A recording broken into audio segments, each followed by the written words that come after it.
آج 17 رمضان المبارک ہے۔ آج کا ہمارا موضوع غزوہ بدر کے حوالہ سے ہے۔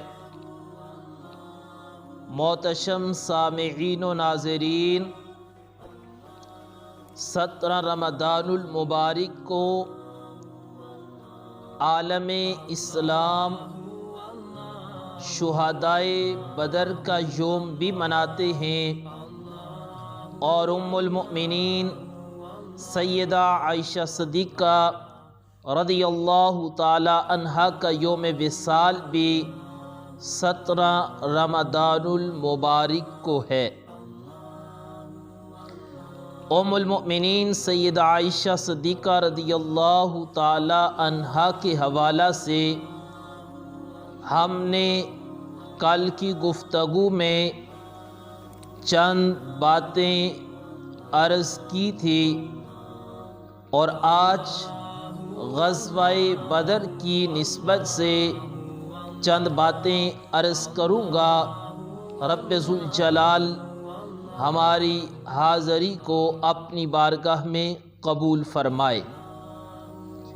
غزوہ بدر جب کفار نے، مشرکین نے دیکھا کہ اسلام بہت تیزی کے ساتھ پھیل رہا ہے، اسلام کے چاہنے والوں کی تعداد میں دن بہ دن اضافہ ہوتا جا رہا ہے، اسلام ترقی کی منازل کو طے کر رہا ہے، تو کفار اور مشرکین نے یہ ارادہ کیا کہ ہم اسلام کے پیغام کو روکنے کی کوشش کریں۔ جب انہوں نے اسلام کے پیغام کو روکنے کی کوشش کی تو وہ اس کوشش کے اندر ناکام ہو گئے، کیونکہ اسلام یہ دبنے کے لیے نہیں آیا، بلکہ اسلام تو کفر کو دبانے کے لیے آیا ہے۔ اسلام جھکنے کے لیے نہیں آیا، اسلام تو کفر کو جھکانے کے لیے آیا ہے۔ اسلام مٹنے کے لیے نہیں آیا، اسلام تو پورے کفر کو مٹانے کے لیے آیا ہے۔ جب کفار اور مشرکین نے یہ سازش کی کہ ہم اسلام کے پیغام کو روکنے کی کوشش کریں، ہمارے پیارے محبوب علیہ السلام تک جب پیغام پہنچا، اللہ کے محبوب علیہ السلام کو پتہ چلا کہ وہ اسلام پر، اسلام کے چاہنے والوں پر حملہ کرنا چاہتے ہیں، تو ہمارے محبوب علیہ السلام نے صحابہ کرام کو اپنے پاس بلایا۔ اللہ کے رسول علیہ السلام نے فرمایا، صحابہ آپ کا اس بارے میں کیا مشورہ ہے؟ اپنی اپنی رائے کا اظہار کرو۔ اب کسی نے عرض کیا، محبوب اگر آپ حکم ارشاد فرمائیں تو ہم اپنی جانوں کے نذرانے آپ کے قدموں پر قربان کر ڈالیں گے۔ کسی نے عرض کی، محبوب اگر آپ حکم ارشاد فرمائیں تو ہم اپنے گھوڑوں سمیت سمندروں کے اندر چھلانگیں لگانے کو تیار ہیں۔ محبوب آپ ایک اشارہ تو فرمائیں، ہمارا مال، ہماری جان، ہماری اولاد، ہماری عزت، ہم اپنا سب کچھ آپ کے قدموں پر قربان کر دینے کو تیار ہیں۔ حضرت سیدنا عبد الرحمن بن عوف رضی اللہ تعالی عنہ آپ فرماتے ہیں کہ غزوہ بدر کے موقع پر میرے دائیں بائیں 2 شہزادے تھے، حضرت سیدنا معاذ اور معوذ رضی اللہ تعالی عنہما۔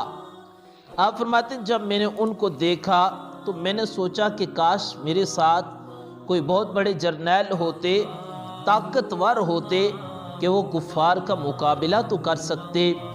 جب میں نے یہ سوچا تو ادھر سے یہ شہزادے مجھ سے سوال کرنے لگے، چاچو جان یہ تو بتائیے ابو جہل کدھر ہے؟ آپ فرماتے ہیں میں نے بچوں سے پوچھا کہ اس کے بارے میں کیوں سوال کرتے ہو؟ بچے کہنے لگے آپ کو نہیں پتہ وہ ہمارے محبوب علیہ السلام کی بے ادبی کرتا ہے، ہمارے محبوب علیہ السلام کو معاذ اللہ گالیاں دیتا ہے، تو ہم ابو جہل کو واصل جہنم کرنے آئے ہیں۔ حضرت سیدنا عبد الرحمن بن عوف رضی اللہ تعالی عنہما آپ فرماتے ہیں جب بچوں کا یہ جذبہ میں نے دیکھا کہ وہ مجھے کہنے لگے ہم ابو جہل کو واصل جہنم کرنے آئے ہیں، تو میں اس بات کو ماننے پر مجبور ہو گیا۔ عمر میں تو یہ بچے لگ رہے ہیں، لیکن رب ذوالجلال نے ان کے جذبے کو بڑا جوان رکھا ہے۔ اب میں نے ان کو بتایا کہ ابو جہل وہ سامنے ہے، تو ان شہزادوں نے وار کیا اور ابو جہل کو واصل جہنم کر دیا۔ محتشم سامعین و ناظرین، یہ ایک چھوٹی سی جھلک تھی جو میں نے آپ کے سامنے عرض کی ہے۔ غزوہ بدر کا موقع ہے، مسلمانوں کی تعداد 313 ہے، کفار کی تعداد 1000 ہے، ادھر تعداد بھی زیادہ ہے، مال بھی زیادہ ہے، ظاہری طور پر اسباب بھی زیادہ ہیں، اور ادھر مال کی بھی کمی ہے، ادھر تعداد کی بھی کمی ہے، ظاہری طور پر اسباب کی بھی کمی ہے۔ لیکن جب صحابہ کرام میدان میں آگے تو رب نے فرشتوں کو بھیجا، اور فرشتوں کے ذریعے رب ذوالجلال نے صحابہ کی مدد فرمائی، اور رب نے اسلام کو فتح عطا فرمائی۔ یہ جس وجہ سے اسلام کو فتح ملی، آخر وہ کون سی اتنی بڑی پاور تھی کہ جس پاور کی بنا پر 313 تھے، ادھر 1000 کی تعداد تھی، اور 313 یہ ہزاروں پر بازی لے گئے۔ وہ طاقت اسلام کی طاقت تھی، وہ پاور اسلام کی پاور تھی، وہ جذبہ ایمان کا جذبہ تھا کہ جس جذبے کی بنا پر رب ذوالجلال نے اسلام کو فتح عطا فرمائی۔ محتشم سامعین و ناظرین، آج 17 رمضان المبارک کا دن ہے۔ آج میں تمام اہل اسلام سے یہ گزارش کروں گا، آج کا دن اپنے گھروں میں قرآن کریم کی تلاوت کریں، ذکر و اذکار کریں، نوافل کی کثرت کریں، بالخصوص افطاری کے وقت شہدائے بدر اور ام المؤمنین سیدہ عائشہ صدیقہ رضی اللہ تعالی عنہا کے وسیلہ کے ساتھ رب سے دعا کریں، رب ذوالجلال ان کے صدقے ہماری دعاؤں کو اپنی بارگاہ میں قبول فرمائے۔